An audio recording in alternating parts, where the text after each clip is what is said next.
Hey everybody, welcome back to the Doggone Positive Way. My name is Maria Ryan. I'm your dog trainer and host of this podcast. And today we're going to be talking all about the Hurricane Helene, the disaster, and we're talking about preparedness, and we are talking about some of these animals that I found video of that were rescued, and just the crazy situations that happened. And it wasn't for lack of people not being prepared necessarily. It was this insane storm, okay? So let's get into it, okay? All right, let's start here. So as I was doing some research, and of course I have been watching a lot of videos. I was up all night Friday night into Saturday morning. I got a treatment. I get an infusion every 6 months, and I get steroids along with that infusion, and I was wide awake. So I watched so many videos, and I'm in Florida. I'm on the East Coast now, but I used to live in Tampa Bay in Pinellas County, and I was just blown away by the video that I saw and the destruction that happened. And the fact that this storm was over 100 miles off the coast of Tampa Bay, and this happened with the amount of storm surge. And I mean, with the storm surge is going to come the ocean and the beach and all the sand and everything that's in the houses that got, just washed away or, just destroyed. Everything is everywhere. So it's kind of crazy. It's really sad. I can't believe that how it looks. It's going to take forever to repair, and it's going to take a long time, years. I see it as years for any places that were devastated by this storm from one degree to another. It's going to take a really long time. Cedar Key, oh my God, that little tiny town, that amazing town, obliterated. I mean, it just Asheville, obliterated. I'm like, all these towns, they were really just historic towns, whether it was from the architecture and just the old beach town, old Florida, up in Cedar Key.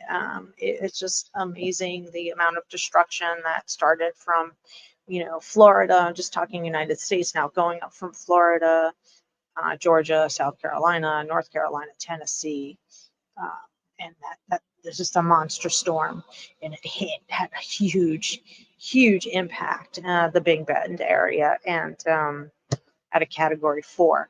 That's like 170-mile-an-hour winds. So that shit just brought everything in with it, including all the water. So now, a lot of people didn't expect that amount of flooding for whatever reason, whether it was, the location they were living, or they didn't have enough warning. I haven't heard any stories about people not being warned to evacuate.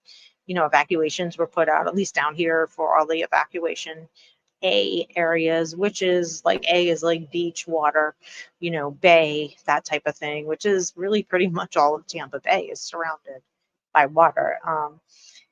And the barrier islands, and we talk about the barrier islands, and really the barrier islands are there. Well, I guess originally, before, they're called barrier islands for a reason. But just with, time and building and all that stuff. And listen, we have climate change is happening. This is some crazy shit that's happening with the storms, the amount of rain that's being dumped, the winds, the size, the devastation, the destruction. It's intense. It's crazy. So it's not a conspiracy, like it's real, like shit's happening out there. But this one story, I do want to say that there is another storm out there. And there's a couple out there, but the few that are out there are off coming off the coast of Africa, and they're just kind of making a little loop-de-loop away from land and just going up north. So that's cool. There is this little tropical depression. I've got a few seconds here. I want to share this with you. Let's go right here. Okay. There's still a signal that we have it, but the Hurricane Center keeping it, even with this latest outlook, which came out at 8 o'clock Eastern, next one's due out at 2, about 40%. The other areas of interest, and I mentioned it yesterday with Brian Norcross, that we've got the main development region that is now quite active. We have these waves coming off Africa, which we often see. So that's what I was talking about here, but this little mamma jamma in here, there's about a 40% of that chance of that developing. My point is that there is a 40% chance of another storm, tropical depression, whatever, developing, and at minimum, it's going to be a rainmaker. Anyway, you see this guy behind me? You see this dog? And this man and these waves? Check this story out. Okay, this story is crazy. Let's see. We are going to... I'm going to share that screen with you.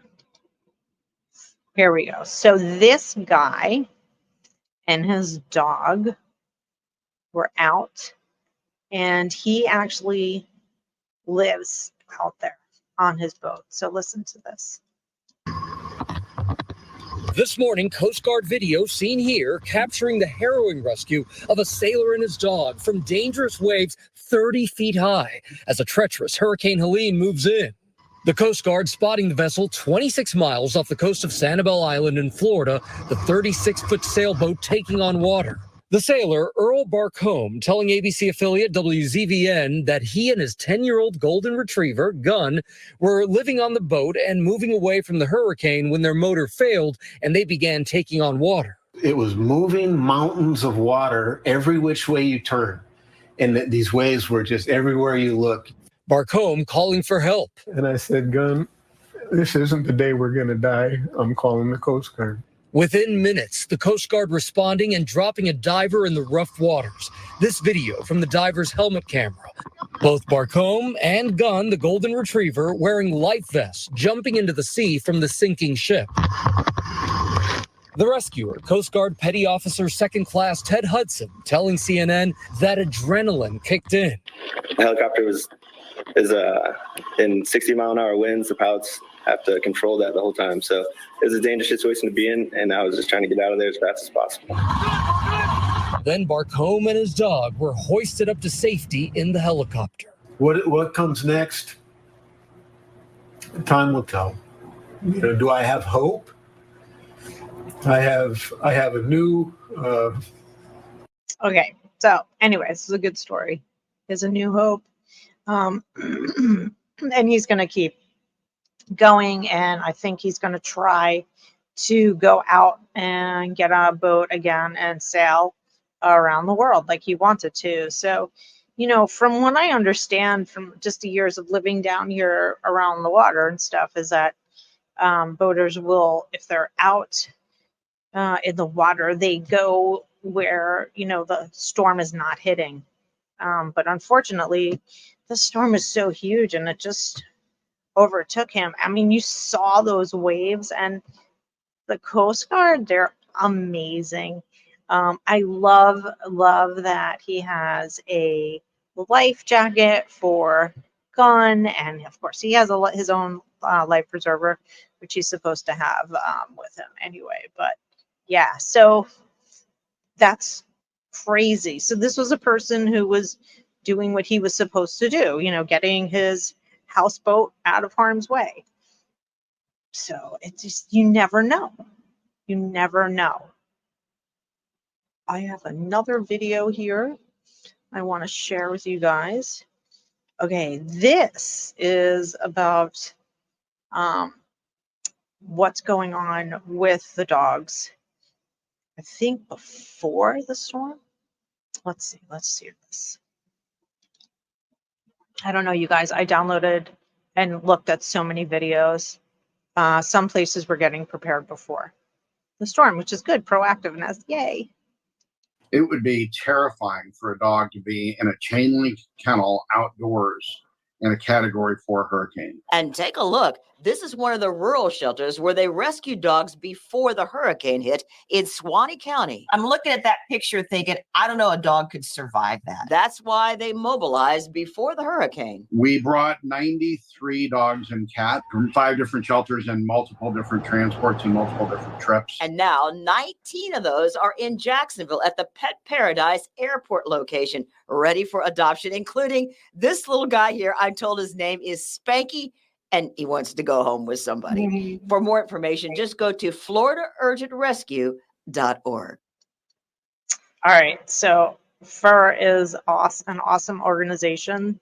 They are providing transport and rescue, and everybody is looking for people to foster. There are a lot of kittens, there are a lot of puppies, but there are also some adolescent dogs. There's just every kind of animal, senior, every age. And if you can do that, if you can foster, oh my God, that would be an amazing thing. Our shelters are overloaded anyway. We know this. So with animals being brought in from other areas, other states, it puts a huge stress upon our shelter system in our state.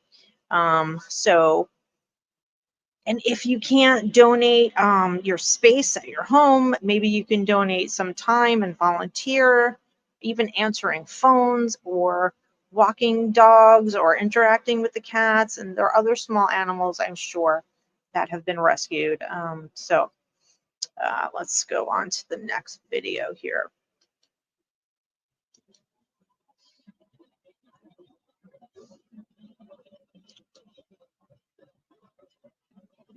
Here's one that's a shelter that's in search of fosterers. Now, I'm going to talk about these cages in a minute, the outdoor cages. Let me just talk about them now because I'll probably forget on the other side of this. But if you notice in the previous video, gentleman was talking about the outdoor cages, and that's what a lot of shelters in these rural areas are. They don't have air conditioning. They're not even indoors. The animals are outside. They're in shelters, but they're outside and it's freaking hot, and there are mosquitoes and bugs and everything else. And in a storm, with a storm surge, you're going to die. So they have to get them out of there. So listen to this. This one is really sad.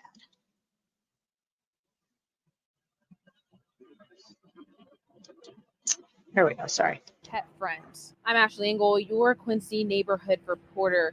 Champs Chance Animal Rescue is looking for neighbors who are willing to foster their dogs while tropical weather moves through our neighborhood. Now I'm checking to see how many fosters they need. Preparing for tropical weather. We're in a mess as far as high winds and all. Alicia, Bob, and other neighbors here in the Quincy neighborhood are getting sandbags, preparing their families and their furry friends. A good rain is coming. We go around and roll down all the tarps so that their kennels are secure. Alicia owns Champs Chance Animal Rescue. Right now, she and her team are looking for neighbors who are willing to foster dogs during the storm. Alicia says after May's tornado hit, they realized it's not safe for the dogs to stay out during severe weather.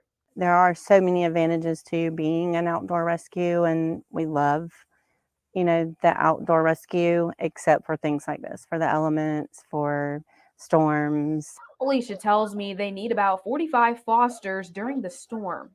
Bob says those who are interested in fostering during this time, she has information on the rescue's Facebook page. All right, so that was the rescue group that's looking for. The rescue group is looking for fosters. Like, that's it. That's, and don't judge because they're outdoors. They're outdoors because that's all they can do. That's the best they can do, and it's okay. They are sheltered. They do care about them, and we just need more help, more funds. Right now, they need funds, food, and sheltering space or fostering space in your home, preferably. And if you really feel bad about them being outside in the heat, then like you'll totally take them into your home, right? Right? You're going to be a foster parent for a little while, right? Okay. All right. So here is another video right here. This is funny. Check this out, you guys. Let's see. Let me share this with you. Share a screen. Here we go. Oh, this is cute. And this is so real, you guys. This is so on our way. You've been through a lot there, buddy, haven't you? Oh. Just be nice to me if you come close. So we lost a dog, guys. Is he nice? Is he nice? Okay, you're not gonna, I'm gonna grab you. All right, all right, let's go. You're gonna pee on my microphone here. It's okay. You've been through a lot right underneath there. I'm like, as long as he's good, as long as he's gonna be nice to me. Who wants to do an interview, Jen? You guys, hold on. Let me go. If I can't get my mic out of him. There we go. Okay. Are you guys doing okay?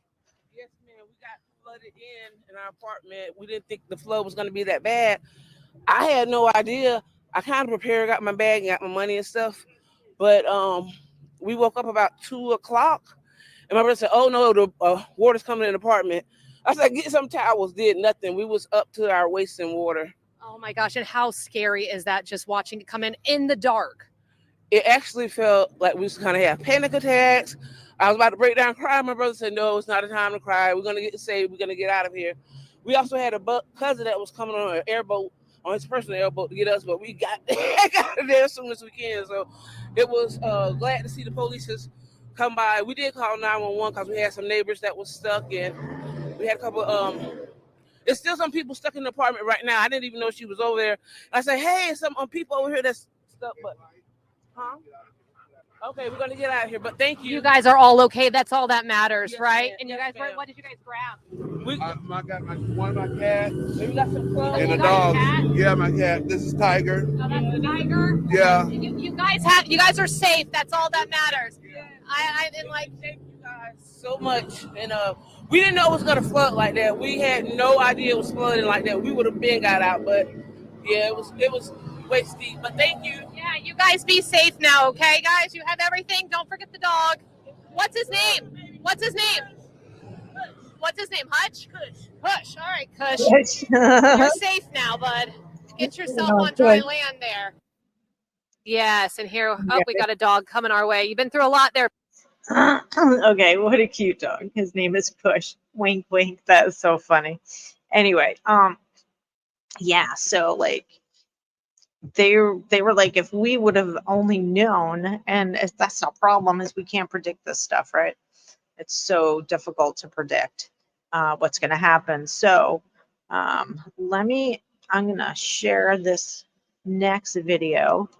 This is another dog being rescued.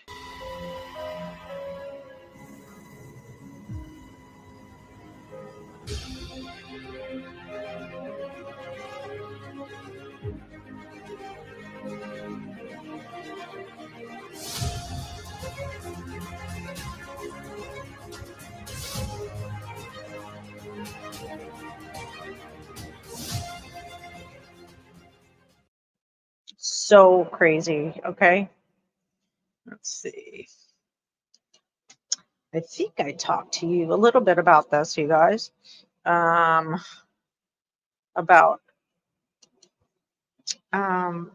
looking for animal shelters in your area. So I went to my county's website. I just typed in